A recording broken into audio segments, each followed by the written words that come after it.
Bismillahirrahmanirrahim. Assalamualaikum warahmatullahi wabarakatuh. Innal hamdalillah nahmaduhu wa nasta'inuhu wa nastaghfiruh wa na'udzu billahi min shururi anfusina wa min sayyiati a'malina. Man yahdihillahu fala mudilla lahu ومن يضلل فلا هادي له وأشهد أن لا إله إلا الله وحده لا شريك له وأشهد أن محمدا عبده ورسوله لا نبي بعده اللهم صل وسلم على محمد وعلى آله وأصحابه ومن اتبعهم بإحسان إلى يوم الدين.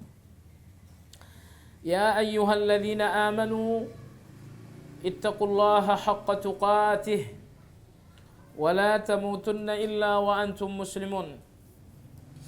Kaum muslimin wal muslimat rahimakumullah, kajian tafsir surat Al-Maidah hari ini insyaallah memasuki pembahasan ayat yang ketiga. Secara global, secara umum, ayat ini berbicara tentang binatang-binatang yang diharamkan. Nah, korelasi ayat ini dengan ayat sebelumnya, bahwa pada ayat sebelumnya, tepatnya ayat pertama, Allah menjelaskan semua binatang halal kecuali yang akan dibacakan. Maka ayat yang ketiga ini menjelaskan apa saja yang diharamkan. Sehingga muncul kaidah al-aslu fil hayawanat al-hil illa ma harrama asy-syar'u tahrimahu illa ma bayyana asy-syar'u tahrimahu. Pada dasarnya semua binatang halal dimakan sesuai dengan ayat pertama, kecuali beberapa binatang saja yang haram sesuai pada ayat yang ketiga. Nah, jadi itulah korelasi ayat yang pertama dan ayat sebelumnya. Nah, baiklah jamaah sekalian, kita langsung saja. Ayat yang ketiga berbunyi, A'udzubillahi minasyaitonirrajim. Hurrimat 'alaikumul maitah. Diharamkan atas kalian al-maitah, bangkai. Diharamkan atas kalian bangkai. Haram bahasa Arab, kalau bahasa Indonesianya dilarang. Ya, hurrimat dilarang, diharamkan. Tapi alhamdulillah kalimat haram ini sudah menjadi istilah dalam bahasa Indonesia sehingga kita sudah faham pengertian haram. Hurrimat 'alaikumul maitah, maitah, diharamkan atas kalian bangkai. Jadi ada mait, ada maitah. Kalau mait manusia yang meninggal dinamakan mait. Nah, kalau binatang meninggal dinamakan maitah. Diharamkan atas kalian bangkai. Waddam, diharamkan pula atas kalian darah. Tapi darah yang diharamkan ini tidak sembarang darah, tetapi darah yang mengalir. Adapun darah yang membeku di urat-urat binatang itu darah yang dimaafkan. Berdasarkan firman Allah dalam surat Al-An'am, awdaman masfuhan. Diharamkan terhadap kalian A, B, C, salah satunya adalah awdaman masfuhan atau darah yang mengalir. Jadi darah yang keluar dari leher dari tenggorokan binatang saat dipotong, darah itu mengalir bukan? Nah, itu yang diharamkan. Nah, adapun darah yang tersisa di daging, udah disembelih masih ada sisa darah di dalam, di daging atau di urat-urat, itu darah itu najis tapi dimaafkan. Berdasarkan firman Allah dalam surat Al-An'am tadi, Allah berfirman awdaman masfuhan, atau darah yang mengalir. Kemudian yang ketiga, walahmul khinzir. Diharamkan pula atas kalian daging khinzir babi. Dinamakan, Imam At-Tabari mengatakan dinamakan daging, yang diharamkan daging karena daging ini bersambung dengan semua tubuhnya. Jadi jangan ada yang mengatakan yang diharamkan daging babi kalau bulunya tidak. Nah, ini keliru. Karena bulu babi itu terletak di dagingnya. Kalau diharamkan daging berarti semua yang berhubungan dengan daging haram. Oh, yang diharamkan daging, kalau tulangnya tidak. Wah, itu tulang ada di dalam daging bukan? Maka Imam At-Tabari rahimahullah ta'ala mengatakan, diharamkan daging, Allah sebutkan daging, agar semua yang ada hubungannya dengan daging diharamkan. Yang diharamkan dagingnya, kalau minyaknya tidak. Itu yang sekarang ini muncul kan? Kalau minyaknya tidak. Minyak itu dari mana? Dari daging bukan?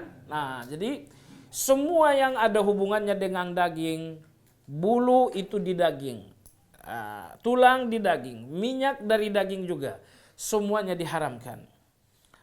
Wa ma uhilla li ghairillahi bih. Diharamkan pula seluruh binatang yang disembelih atas nama selain Allah.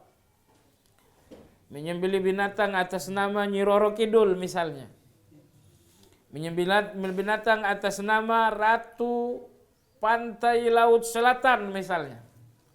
Enggak boleh. Karena binatang wajib disembelih atas nama Allah. Berikutnya, wal munkhaniqah. Diharamkan pula bagi kalian binatang yang dicekik. Wal mauqudah, diharamkan pula bagi kalian binatang yang dipukul. Jadi ada ayam atau ada kambing dipukul begini, menggelepar-gelepar mati. Ini namanya mauqudah. Wal mutaraddiyah, diharamkan pula bagi kalian binatang yang jatuh. Binatang di atas jatuh ke bawah, sehingga mati. Ini juga diharamkan.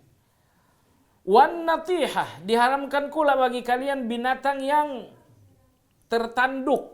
Dua binatang berantam, tertanduk yang satu sehingga terluka, mati, diharamkan juga. Lalu kemudian berikutnya, wa ma akala as-sab'u illa ma dhakkaitum. Diharamkan pula bagi kalian binatang yang dimakan oleh binatang-binatang buas. Kijang diterkam oleh serigala. Haram bagi kalian illa ma dhakkaitum, kecuali kalau kalian sempat menyembelihnya. Wa ma dhubiha 'alan nusub. Diharamkan pula bagi kalian binatang-binatang yang disembelih atas nama berhala. Ya, ini binatang disembelih atas nama Lata, atas nama Uzza misalnya. Wa antastaqsimu bil azlam. Diharamkan pula bagi kalian mengundi nasib. Ya. Ini berarti jemaah sekalian, yang tadi yang diharamkan tuh ada dua. Ada yang diharamkan bendanya, ada yang diharamkan caranya. Sekarang sudah berapa yang diharamkan ini? Coba hitung. Diharamkan bagi kalian bangkai, ad-dam, darah, lahmul khinzir, babi, wa ma uhilla li ghairillah bi, yang disembelih atas nama selain Allah, al-munkhaniqatu, yang tercekik. Ya, kemudian berikutnya adalah yang dipukul. Kemudian yang keenam yang jatuh, yang ketujuh tertanduk, yang kedelapan yang dimangsa oleh binatang buas tidak sempat disembelih. Itu haram. Kalau sempat disembelih tidak. Itu yang keberapa? Yang kedelapan. Yang kesembilan mengandung nasib. Yang 1 sampai 8 ini yang diharamkan bendanya. Bangkainya enggak boleh. Kemudian darah enggak boleh. Itu diharamkan karena bendanya. Karena materinya memang haram. Tetapi yang ke-9 ini diharamkan bukan karena bendanya haram, tapi karena cara mendapatkannya. Mengundi nasib, hasilnya uang. Ya, ini duit berapa? 1 miliar. Ngapain? Berjudi semalam, menang, dapat segini, 1 miliar. Nah, cuman orang nakal bilang, kalau judi, ya kan katanya ada bapak-bapak gitu ya, ketemu anaknya, kamu ngapain judi? Kata bapaknya, haram, nggak boleh judi. Tapi saya menang, bah. Oh, nggak apa-apa kalau menang, gitu. Ada yang begitu juga, nggak tahu ada nggak tuh kisahnya. Pokoknya ceritanya ada yang begitu. Nah jadi duit 1 miliar hasil berjudi diharamkan. Yang diharamkan apanya? Yang diharamkan caranya. Kalau uangnya enggak. Makanya antum sholat bawa uang haram. Oh, sholatmu enggak batal, bersentuhan dengan uang haram. Enggak. Jadi ada yang diharamkan karena benda, itu tadi nomor 1, 2, 3 sampai nomor 8. Lalu ada yang diharamkan karena caranya, seperti mengundi nasib. Nah, iya jemaah sekalian, kalau kita lihat ya, ada semacam pengulangan dalam ayat. Diharamkan bagi kalian bangkai. Sudah? Lalu Allah mengatakan diharamkan bagi kalian binatang yang dicekik, binatang yang jatuh, binatang yang tertanduk. Kalau kita pikir-pikir, binatang yang dicekik itu bangkai bukan? Bangkai. Yang jatuh itu bangkai bukan? Bangkai. Yang tertanduk itu bangkai juga. Nah, Allah di awal ayat sudah mengatakan diharamkan bangkai. Lantas untuk apa lagi Allah mengatakan diharamkan binatang yang jatuh, binatang yang dicekik? Ini kan bangkai juga. Nah, karena orang-orang Arab dahulu, orang-orang jahiliyah dahulu, maka jemaah sekalian, kita kalau nggak paham sejarah masyarakat jahiliyah, kadang-kadang kita sulit memahami ayat. Kita suka melihat ini ayat kontradiktif. Ini ayat terjadi pengulangan-pengulangan. Nah, jadi orang-orang jahiliyah dulu mengatakan binatang yang diharamkan itu adalah bangkai. Nah, kalau dicekik beda dengan bangkai. Bangkai itu mati sendiri, kalau dicekik mati karena kita. Ya, binatang yang beradu, tanduk menanduk, yang satu mati, ini juga haram. Ini juga halal kata mereka. Karena orang-orang jahiliyah mendefinisikan binatang yang haram itu hanya binatang yang mati sendirinya. Mati secara alamiah. Itu yang diharamkan kata mereka. Maka Allah mengatakan al-maitah, binatang yang mati secara alami haram. Lalu binatang yang dicekik haram juga. Lalu binatang yang tertanduk haram juga. Binatang yang jatuh dari ketinggian haram juga. Mengingat kalau orang jahiliyah hanya memandang binatang haram itu hanya bangkai, yaitu yang mati dengan proses alami. Adapun yang dicekik atau yang jatuh, itu kan bukan mati secara alami, berarti boleh. Nah, yang luar biasa, ini coba dengar yang luar biasa. Sebagian orang kafir bahkan membolehkan bangkai. Mereka mengatakan, ini yang disembelih halal, matinya karena tangan kita. Halal. Itu yang mati alamiah, Allah yang matiin. Kenapa enggak halal? Tuh kan? Ini kambing disembelih, matinya karena tangan saya. Saya yang matiin. Halal. Itu bangkai siapa yang matiin? Allah. Kenapa enggak halal? Tuh. Masuk akal enggak tuh kalau pakai akal? Ya. Binatang yang kita sembelih hari korban, itu kita yang matiin. Hukumnya halal. Tapi binatang bangkai ini, yang matiin siapa? Allah. Kenapa kita yang matiin halal? Yang dimatiin Allah enggak halal? Oh, enggak masuk akal tuh kata dia. Sama aja lah. Bahkan yang dimatiin Allah mestinya lebih halal. Itu kata mereka. Nanti akan kita bahas jemaah sekalian. Nah, berikutnya zalikum fisqun. Semua yang disebutkan di atas, ada 9 larangan haram tadi, kata Allah semuanya adalah kefasikan. Makan babi dosa besar atau dosa kecil? Kenapa? Karena Allah mengatakan fiskun, itu adalah kefasikan. Jadi yang makan babi, yang makan bangkai, semuanya dosa dan bukan dosa kecil tapi dosa besar. Buktinya dosa besar karena Allah mengatakan apa?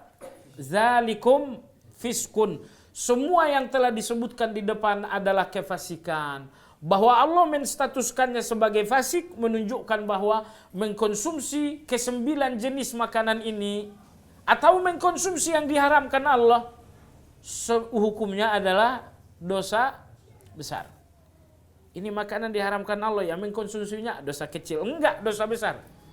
Ya, karena dalam ayat Allah mengatakan zalikum fiskun. Yang demikian itu semua hukumnya adalah fasik. Kata Allah Subhanahu wa taala al-yauma, pada hari ini. Hari yang dimaksud adalah hari Arafah, tahun ke-10 Zulhijjah. Hari Arafah tahun Zulhijjah di mana Nabi kita menjalankan haji yang disebut dengan haji wada, haji perpisahan. Al-yauma, pada hari ini, ya isal ladzina kafaru min dinikum. Orang-orang kafir sudah putus asa tentang agama kalian. Kemarin mereka menghalang-halangi, mereka beranggapan agama kalian bisa dihalang-halangi. Tidak, agama kalian agama Allah.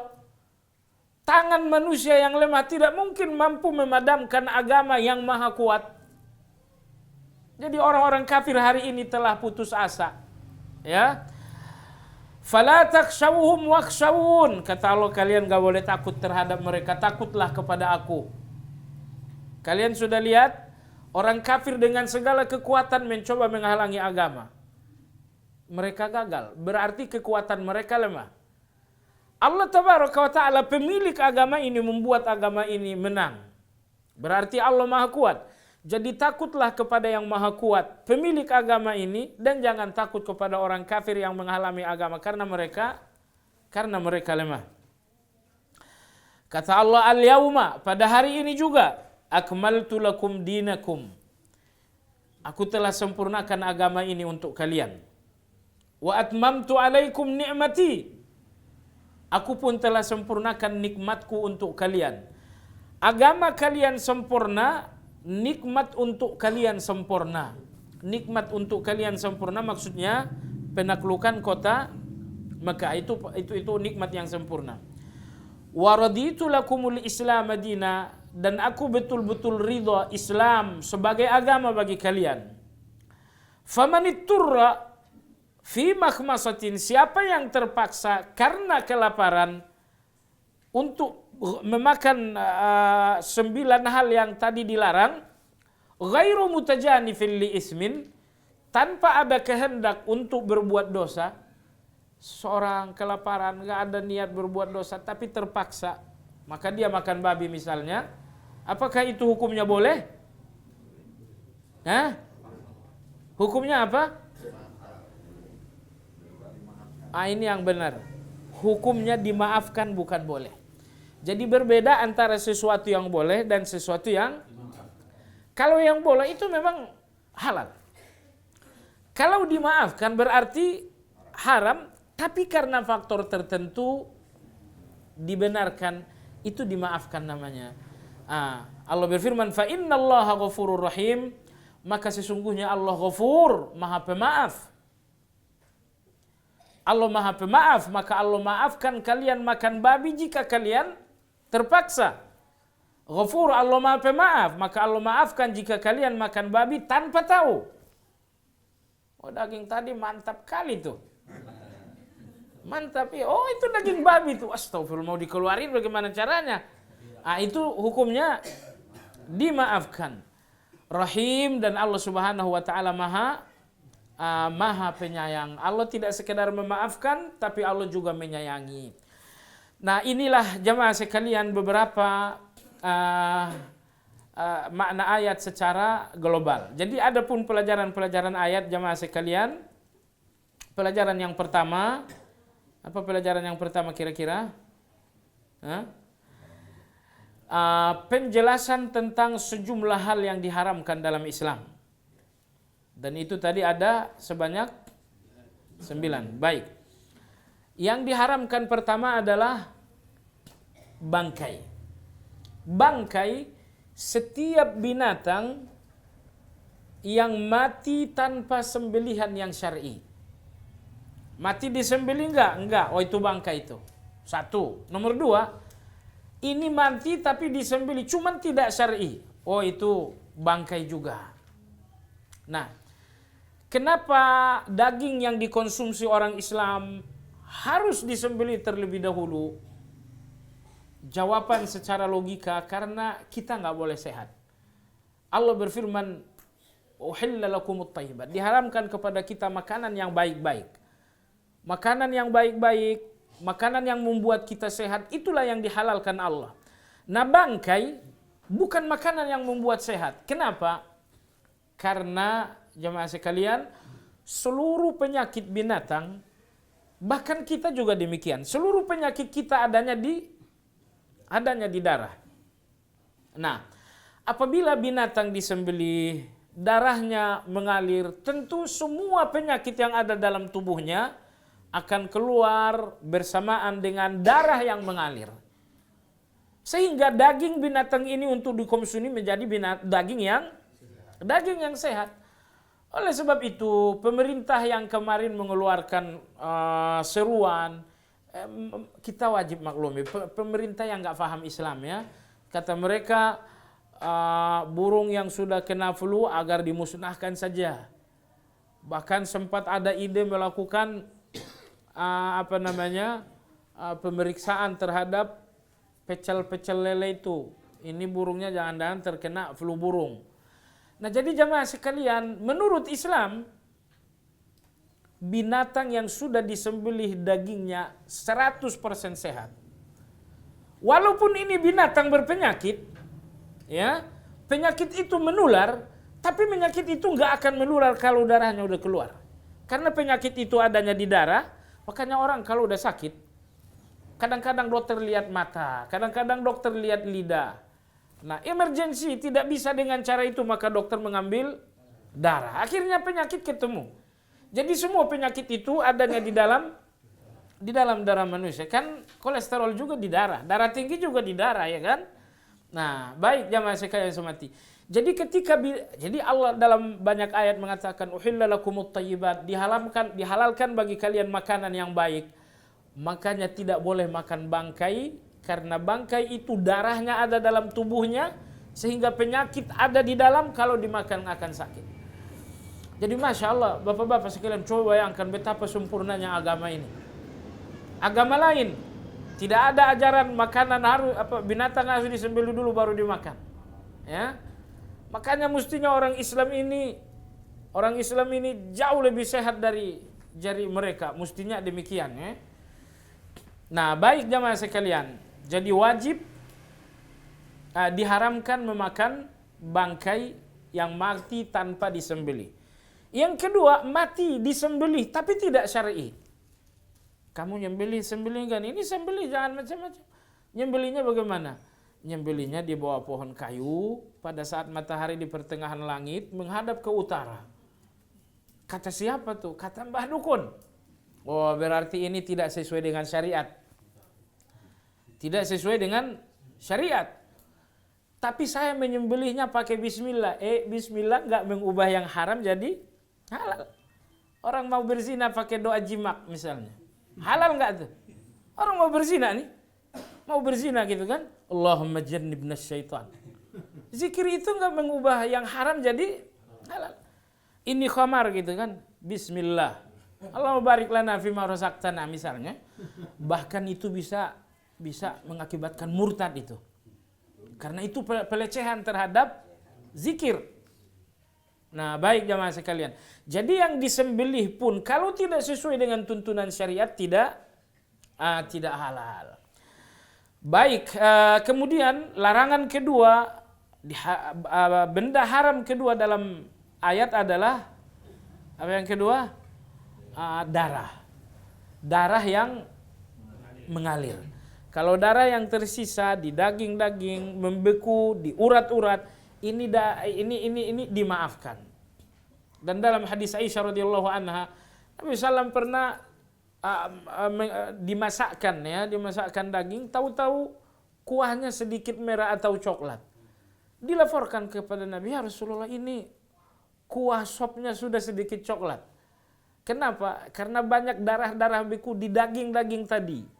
Kata Nabi SAW, innamal muharramud damul masfuh, au kama qala. Kata Nabi, yang diharamkan hanyalah darah yang mengalir. Kalau darah yang telah membeku di daging, itu bukan darah yang diharamkan lagi. Baik, kemudian apalagi yang diharamkan? Lahmul khinzir, daging babi. B2 kalau kata orang kita itu ya, B2 babi. Jadi jamaah sekalian, tidak ada binatang yang paling buruk di muka bumi ini lebih dari babi. Dan ternyata ada betulnya bahwa binatang yang dikonsumsi punya pengaruh terhadap moralitas dan kepribadian seseorang. Ya, babi misalnya kenapa diharamkan? Karena babi ini punya tabiat yang sangat buruk. Binatang yang paling buruk adalah babi. Pertama, coba lihat. Tidak ada binatang yang makan kotoran sendiri kecuali babi. Ayam makan kotoran manusia, tapi ayam tidak makan kotoran sendiri. Babi makan kotoran sendiri. Satu.